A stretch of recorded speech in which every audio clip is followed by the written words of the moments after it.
past 30 years, John Sayles has established himself as the undisputed king of American independent filmmaking.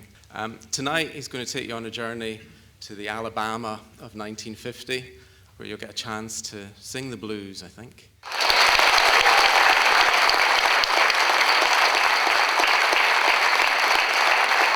One of the things you always have to be aware of when you're making a movie is what are the other movies and what are people used to seeing?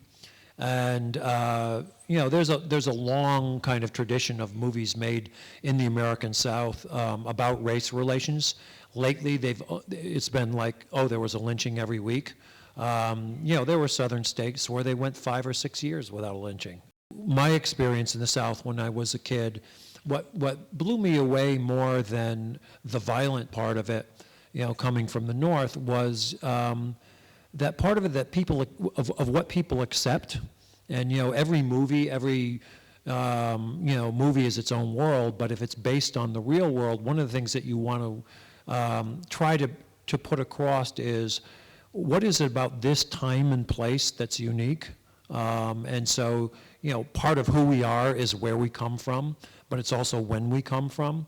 And so in the case of Honeydripper, one of the things that I wanted to do was talk about, okay, there is the tracks, and you're either on the white side of the tracks or the black side of the tracks. Every once in a while, they bumped into each other, and certainly in the economics of the cotton era, they bumped into each other. And so one of the things that I wanted to do is make a movie where the vitality of those lives and the fact that if a tree falls in the woods and it doesn't hit a white person, it still does fall.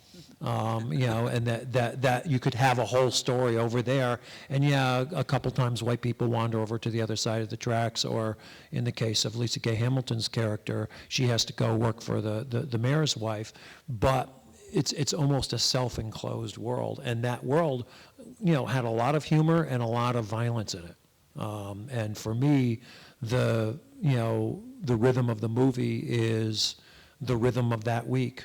And you can't understand the Saturday night unless you see some of that week, which is you're working with this very low, oppressive ceiling over your head of segregation, of the kind of economic oppression of cotton, where you work really, really hard for very, very little money.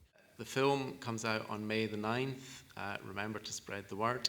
And please join me in thanking John Sayles and Maggie Renzi.